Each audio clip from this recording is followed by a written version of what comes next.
Yo, what's up guys? It's Noah here, and in today's video, I'm going to be talking through some MLB player props I like on Prizepicks today for Wednesday, August the 31st. We do have a 15-game slate on Wednesday, so full 15 games. We have a few early games today, not many. I think it's just 3 early games. Most of the games tonight are during the night, so we got a full slate of games, and I got 3 props I liked for Wednesday's slate. I've been looking at the board for the past 45 minutes to an hour. Pitcher props have been posted up. And, I've been looking through all the pitcher props, trying to find what plays I like best, just kind of from what stands out right now. And I found 3 plays that I'm going to share in this video. So before we talk through our plays for today, guys, we will recap our plays that we gave out on Tuesday. We gave out 3 picks Tuesday. 2 of them did not hit, and then 1 of them was a DNP. We took the over on Shane McClanahan's fantasy points. McClanahan, very weird. Like 2 minutes before the game started, he actually, I think he got injured during his warm-ups and actually did not pitch. He got pulled, like didn't even pitch to start the game. They had a reliever come in and fill the spot for him. So McClanahan was a DNP, and then we took the over on Paul Goldschmidt's total bases. Goldschmidt went 0 for 3. He had a walk as well, but obviously didn't get a single base. I like that spot a lot for the Cardinals. I like this spot a lot going up against Justin Dunn. Dunn has pitched pretty poorly this season. The Cardinals had a 6.1 implied run total, playing in Great American Ballpark, one of the best hitters' ballparks, and surely enough, the Cardinals scored, I think, 1 run on Tuesday night. And obviously Goldschmidt, pretty much went 0 for 4. He had a walk, but obviously that walk didn't matter for us. So Goldschmidt didn't hit, and then we also took the over on Max Fried's strikeouts. We took that over 5. Actually, his line actually got bumped up to 5.5. Felt pretty good about that bet. Felt like Fried was at least going to be able to push for us. And Fried didn't pitch that well. I think he went 5 innings, only got 3 strikeouts through 5 innings. Just did not have that great of a start. He had plenty of 2-strike counts, but he just couldn't put guys away. There was a lot of balls getting put in play. Fried just didn't have like his swing and miss stuff. And I really like that matchup for him. Getting to face the Rockies, away from Coors Field. They really struggled, on the road this season. I thought Fried could at least get 5 Ks and push, but he didn't have the best start. Only got 3 Ks, and we had another tough day on Tuesday, man. MLB it's been an ass kicker lately, man. I'll be honest with you. It's been tough lately. I feel like every day when I make these videos, I'm giving out good bets, and I feel like I'm, the research and the analysis, when I break down each play, I feel good about the bets I'm making. But right now, man, shit has just been so tough with MLB lately. We're getting really close to NFL season. I'm getting, really excited for NFL. But I want to try and finish out the MLB season strong. I don't want to, go out on a bad note like we've been doing. Obviously, the plays have not been doing well lately, but I want to get a few wins before the NFL season starts. It's to be determined if I'll still cover MLB after NFL starts. That's kind of just a wait and see. But I want to have a few good days, man. I want to get a win tonight. Hopefully, we can get a string of wins heading into next Thursday when the NFL season officially kicks off. But we got a big Wednesday slate. Hopefully today can be the day that we finally, get back on track, get some wins. Hopefully we can hit all 3 of the plays that I'm on for today. And I do feel good about these plays. I always feel good about the plays I'm giving out every day, and I always feel like I have good, analysis to back up each play. It's just right now, shit has not been going the way I expected to. I don't want to say we've even been getting unlucky. I don't even know if we've been getting unlucky. I just feel like, the plays have just not been hitting like I expect them to. So maybe today is the day we finally get back on track. But before we talk through our 3 plays for today, guys, real quickly, hit that like button if you have not yet. Hit that subscribe button as well if you are new here. Again, NFL season getting very close. It's starts next Thursday. We're going to be making a ton of NFL content. We're going to be making Prizepicks videos. Going to be bringing back some DFS content as well for NFL. So you're going to want to make sure you're subscribed. Hit that notification bell too, so that way you do get notified every time I upload a new video. And also, if you are new to Prizepicks, if you have actually not signed up for Prizepicks yet, definitely get over there. Make sure to sign up. Use promo code NOAH. When you sign up with my promo code, Prizepicks will match your first deposit up to $100. You can see all the props that Prizepicks has available right now for MLB. You can see everything they offer for other sports as well. Prizepicks has esports props up. They have college football, which obviously has been going on. Started last Saturday, excuse me. We got games this Thursday for college football. We got a big Saturday slate. So if you're into college football, there's college football props up, soccer. Obviously, there's stuff up for NFL already. If you want to take a look at that. Prizepicks offers everything. You can mix and match sports. You can do multi-sport entries. It's a lot of fun. And if you guys are not, on Prizepicks yet, definitely get over there and make sure to sign up with promo code NOAH. get your first deposit matched up to $100. But let's go ahead and talk through our 3 plays for Wednesday's slate, guys. So as I mentioned, we do have a few early games today. I don't have any plays from the early games, at least not right now. I'll take a look at the board again on Wednesday afternoon, see if I can find some props I like. If I do find some props in those early games, I'll share those on Patreon as always. But for the sake of this video, the 3 plays that we're going to talk about are all coming from the night games. So the first play that I'm liking, I got 2 strikeout props that I like for today, and then I have a pitcher fantasy score that I'm liking. So for the strikeout props, we're going to be targeting Drew Rasmussen, or Rasmussen, I'm not sure how you say his last name. We're going to be taking him to have more than 5.5 strikeouts against the Marlins.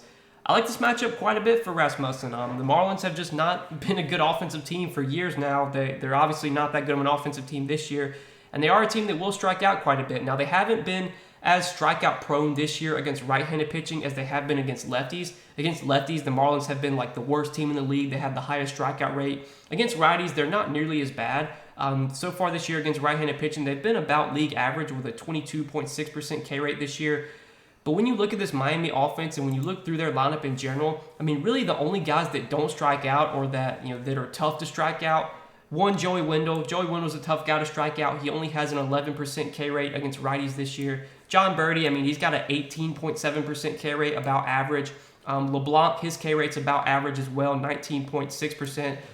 Everyone else, though, in the Marlins lineup has an above-average K rate against right-handed pitching. 26.6% for Anderson, 24%, 24, 22, 23, 27. This is their projected lineup. Obviously, this is not their official lineup. We'll kind of have to wait and see what the lineup looks like. But if this is their official, if this is the lineup they run out, I mean, this is definitely a lineup where you can get some strikeouts because, there's 6 guys that have K rates above 22% against right-handed pitching this year. Rasmussen's got a solid strikeout rate. He's got a 22.1% K rate this year. He's been pitching really, really well lately. He's been racking up strikeouts too. Last 3 starts, I know he had a great game in his last start against the Angels. We took his over fantasy score that day. He pitched really well, had 9 strikeouts. The start before that against Kansas City, he had 8 strikeouts. And the start before that, he had 7 strikeouts against Baltimore. So over his last 3 starts, he's had 7, 8, and 9 Ks. He's really been racking up the Ks lately. He's been pitching pretty well, been going relatively deep into the games too. Rasmussen's a guy that doesn't have like a super heavy workload, but the last 3 starts he has thrown 87, 89, and 97 pitches. So he'll probably go at least 5, maybe 6 innings here. He'll probably throw 90 to 95 pitches, and I think he's got a good shot at getting 6 strikeouts just because this Marlins team does have Ks in their lineup, and they're just not a good offense in general. Again, Rasmussen has pretty solid strikeout stuff. Again, a 22.2% K rate this year. Has a pretty average swing and strike rate, but he does have a good chase rate, so he's able to get swings and misses on pitches outside the strike zone. This Marlins team definitely has guys that will chase pitches outside the zone. So I like the matchup quite a bit. I think we can get 6 Ks from Rasmussen. He's been pitching well lately. He's been racking up strikeouts, and he gets another pretty favorable matchup today. So that's the first prop that I'm liking for today is over 5.5 Ks for Drew Rasmussen. And then the next prop that I like, we're going to be going back to the Atlanta Braves. And, man, I don't know why it is, but for some reason, the Braves pitchers, for the most part this season, I feel like they've just been screwing me over. Obviously, Max Fried let us down Tuesday. But, man, Kyle Wright, you look at his strikeout prop for today. It's currently set at 5 on Prizepicks. We don't have any odds yet on this. I was looking on DraftKings Sportsbook. They haven't posted any strikeout props yet for this game. I'll be interested to see what Kyle Wright's line is on DK Sportsbook. That could definitely impact what Prizepicks does with their line if they keep it at 5, if they bump it, or I doubt they would lower it. But at 5 strikeouts, I feel like we can, at worst, I said the same thing with Max Fried, and obviously that didn't work out, but I think we can, at worst case scenario, we can get 5 Ks from Kyle Wright, and this prop pushes. I like taking him over 5 Ks. I think this is a pretty solid spot against the Rockies. As I mentioned earlier, the Rockies do struggle more when they are on the road, when they are away from Coors Field, and they will strike out a little bit more as well. When you look at their numbers this season against right-handed pitching, they've been about league average with a 22.7% K rate this year against righties. When you do take a look at it on the road, the numbers slightly increase when they're away from Coors Field. Strikeout rate 22.7%. I know over the last 30 days, I think they're a little bit higher up in K rate, 23%. So there's a little bit more strikeout upside available for Wright, just getting to pitch at home versus having to pitch in Colorado. Obviously, the spot would be a lot tougher if he was having to pitch in Colorado. And Kyle Wright is a guy that has good strikeout stuff. I mean, he's got a better strikeout rate than Max Fried does this year. He's got a 24% K rate, has a pretty solid whip percentage, and he has an above average whip percentage and above average chase rate. He has a good curveball that he's able to get a lot of swings and misses on. And when you take a look at this this Rockies lineup, and when you look up and down their lineup, it's it's kind of similar to the Marlins lineup. Like, there's a few hitters that don't strike out much. You have Brendan Rodgers, 18.4% K rate. Charlie Blackmon, 19.8%. Jose Iglesias, he's a really tough guy to strike out. He just has a 10.7% K rate this year.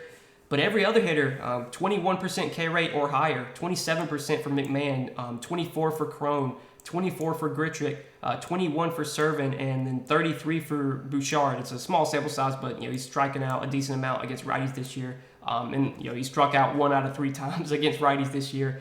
But in general, I think this Rockies team is a team that you can attack away from Coors Field. Kyle Wright is a good pitcher that has solid strikeout stuff.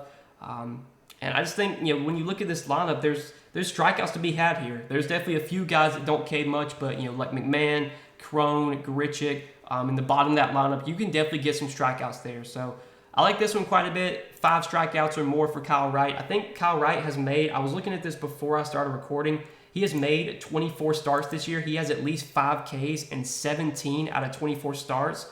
So there's only been like a handful of starts this season where Kyle Wright has finished with less than 5 Ks. And a lot of those starts, he's had like 4 Ks. He's been right at the number. There's only been a few starts, like one start he had 3 Ks against the Mets. There was one start where he only had 2 Ks against the Cardinals, but he's pretty much getting like 4 to 5 strikeouts every single start. And obviously he's had plenty of starts where he's gotten more than 5 strikeouts, where he's gotten 6, 7, 8. He's been pitching really well lately. He does have at least 5 Ks in 3 straight starts now. Racked up 8 Ks in his last start against Pittsburgh. In a tough matchup against the Astros, he got 7 strikeouts against the Astros. So I think it's a really good matchup here for Kyle Wright. I do like targeting this Rockies team when they are away from Coors Field. I just think their offense is not as good away from Coors Field. They'll strike out a little bit more as well. So I'm taking the over on 5 Ks for Kyle Wright. I think he at least gets 5 Ks today, and in worst case he pushes. But I like his chances to get 6 or more. He's a good pitcher. He's got decent strikeout stuff. And again, Rockies, I'm fine, targeting them when they're not, playing in Colorado. So that's the second prop I like for today. And then third and final prop is going to be a pitcher fantasy score. Going to one of the late night games, this is a number that I think is really, really low. This pitcher, he's not like an elite pitcher by any means. Obviously, he's just kind of an average pitcher. But the matchup's pretty solid for Bailey Falter today, and I'm going to be taking him to get more than 21.5 fantasy points. I took Bailey Falter's fantasy score. I took it over last time he pitched. He faced the Pirates in his last start, and he pitched really well against Pittsburgh. He's been pitching really well as of late. The last 3 starts that Bailey Falter has made for the Phillies, he's gone 6 innings in 3 straight starts, and he's had 40, 34, and 37 fantasy points. He had 37 fantasy points in his last start against Pittsburgh. He had to face the Mets. He had 34 fantasy points against the Mets. Like, that's a really, really tough matchup. Today's matchup's pretty good. If you look at where Arizona ranks this year, Arizona, I know they scored a shit ton of runs on Tuesday night against Aaron Nola. Go figure that, Arizona would put up like 12 runs against one of the better pitchers in the league. Because that happened, just because of how baseball works, Arizona will score 12 runs against Aaron Nola, and then today they'll probably get shut out by Bailey Falter, just because for some reason that's how baseball works. But if you look at where Arizona ranks this year against lefties, they are much worse against left-handed pitching than they are against right-handed pitching. Against left-handed pitching this year, they're just inside the top 10 with a 23% K rate, which is 10th highest in the league. And pretty much all of their offensive numbers, they're bottom 10 in the league. 21st in batting average, 22nd in on-base percentage, 22nd in slugging, 22nd in OPS, they're 20th, and ISO and WRC Plus, they're 23rd. Even over the last 30 days, this is something that we talked about in a recent video the other day when I was on Ranger Suarez. We took Ranger Suarez over fantasy score in the same matchup. Obviously, it didn't come through, but Suarez was pitching really well, and then he just kind of all went to shit in one inning. But Arizona's really been struggling against lefties, as of late as well. Their K rate's still fairly high, 23.9% K rate, 11th highest in the league. Their offensive numbers are even worse. Over the last 30 days against lefties, 19th in batting average, on base percentage. Arizona is where they're 16th in on base percentage. Slugging, they rank, They rank 29th in slugging, so they're not a team that offers much power against lefties, which is good because Bailey Falter has had a problem with power so far this year against righties. I think he has allowed like over a 300 ISO to righties, which is obviously not that great. But this Arizona team really lacks power against left-handed pitching. And when you look at where Arizona ranks last 30 days against lefties, ISO wise, they have below a 100 ISO, just a .97 ISO, which is second to last in the league. So this Arizona team doesn't have much power against lefties. They're not that good of a lineup in general. I know they scored a shit ton of runs Tuesday, but facing a left-handed pitcher today, their lineup just isn't as good. You look up and down this lineup. I mean, the hitters that you're really worried about are guys like Ketel Marte. I mean, he's had like a okay season, but he's not been great this year. His numbers are not as good. Christian Walker does have pretty good numbers against lefties. He has a lot of power, but there's definitely strikeouts here. I mean, 21% K rate for Carson Kelly, 27% for Rojas. Some of these other guys have fairly low K rates, but there's going to be some lefties in this lineup. Bailey Falter's been better against lefties this year. If he gets to face like 3 or 4 lefties, that'll definitely benefit him. I just think 21.5 fantasy points, I mean, that is a really, really low projection, especially with how well Falter has pitched as of late. He doesn't even have to pitch that well to get 22 fantasy points. I mean, he could go, if he pitches 5 innings with 4 strikeouts and gives up maybe 1 or 2 runs, I think that would put him over 22 fantasy points, or that would put him like right around 21 fantasy points. I think 5 innings, 4 Ks, and 2 runs allowed would be 21 fantasy points, and that feels like an average start for Falter, if not like a below average start. If he gets a quality start, I don't know if he'll go 6 innings. That is one thing I'm a little worried about with Falter, is that his pitch count is not the best. Over his last 3 starts, even though he has been pitching pretty well lately, the Phillies have not let him gone out. Like, they're not letting him go out there and throw like a ton of pitches. Last 3 starts, he's thrown 80, 84, and 71 pitches. But if he gets through 6 innings, I mean, he's gotten through 6 innings in 3 straight starts now. If he gets through 6 innings, gives up 3 runs or less, and gets a quality start, he's almost certainly going to finish with 22 fantasy points. I mean, 6 innings, get 3 strikeouts, and gives up 3 runs. That's 22 fantasy points. I mean, that feels like the big question there is, can he get through 6 innings? That's the big question. But I think he can definitely get at least 3 strikeouts. I don't see him giving up more than 3 runs. If he does give up more than 3 runs, then we probably are going to lose anyway. But if he can go 6 innings, 3 runs, 3 strikeouts, 22 fantasy points, I mean, that's the easiest way for him to hit his fantasy score. And that feels like definitely doable for Falter.